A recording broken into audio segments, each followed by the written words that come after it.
Hey guys, it's Maddie and welcome back to my channel. Today we're going to do something a little different that I've never done before, and that is a book review of The Girlfriend, and this is by Michelle Francis.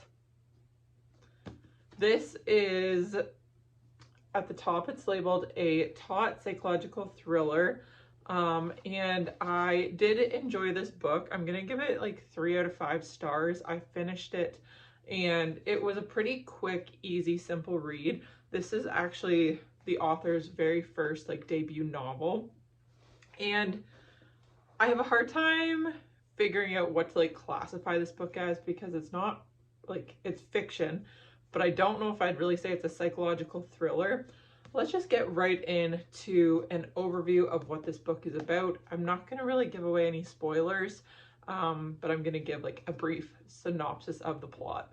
So you're introduced to this disjointed family made up of the mom, Laura, a dad, Howard, and then their son, Daniel. And they are a very well-off, wealthy family. And that point is driven home very hard. But they're a disjointed family. Laura and Daniel have a very close relationship, but Laura and her husband, Howard, they don't really associate much more than like a need to be basis. And Howard is actually having an affair, which Laura does know about, and they both know what's happening and it's going on, but Daniel is oblivious to it all.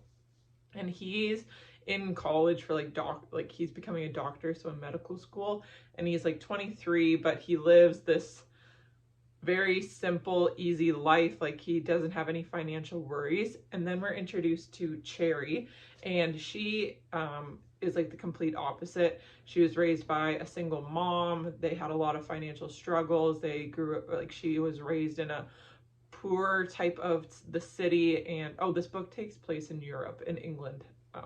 So she was like raised in Croydon, which from what I gathered of this book is like a little bit like run down kind of, and a little like shabby.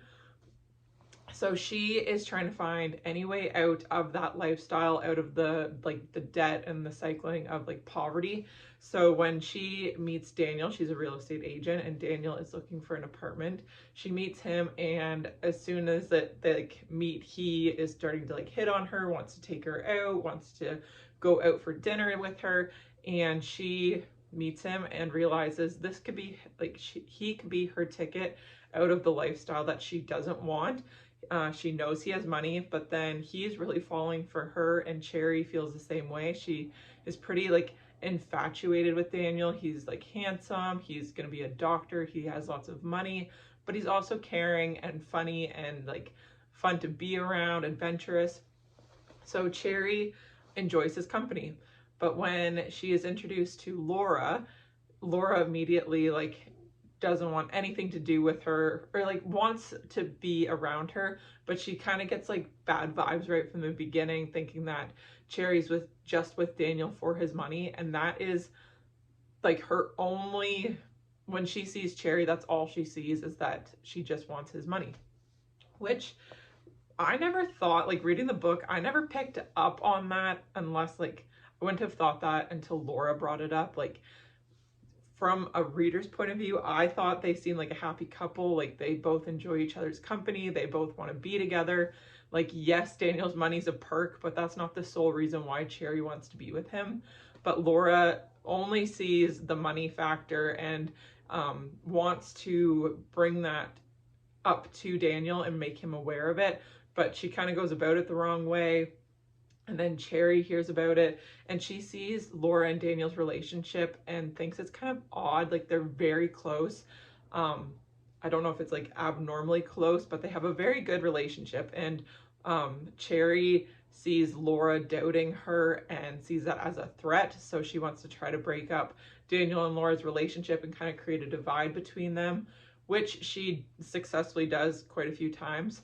But Laura is only dead set on proving that Cherry is with Daniel just for money. Like, not only to Daniel, but to like all of her friends and to the family and to like Howard. And like, Howard's kind of also like a background character. He doesn't really do too much. He's kind of just there. But anyways, the story is essentially about Cherry and Laura sabotaging each other, while Daniel just lives oblivious to at all.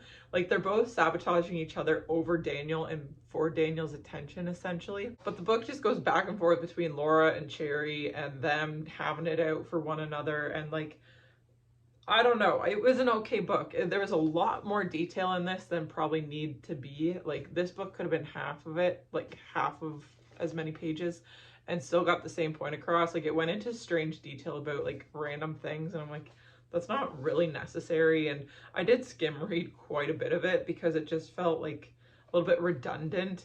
One very traumatizing scene in this book is Cherry sends a dead puppy to one of Laura's co-workers, and like they describe her killing the puppy in this book. Like, she just she just breaks its neck, but it's like, why? And then it's never addressed again. It's like said and done. And yeah, this book was good. I think it could have been much better, maybe by a different author, or like if she wrote it later down in her career, but I get it. We all have to start somewhere, and this was a pretty good book. It was an easy read. I enjoyed it, and yeah, it was just kind of in the middle of the pack, so that's why I give it a 3 out of 5 stars. Anyways, that is it for this video, and I will see you guys in my next one. Bye!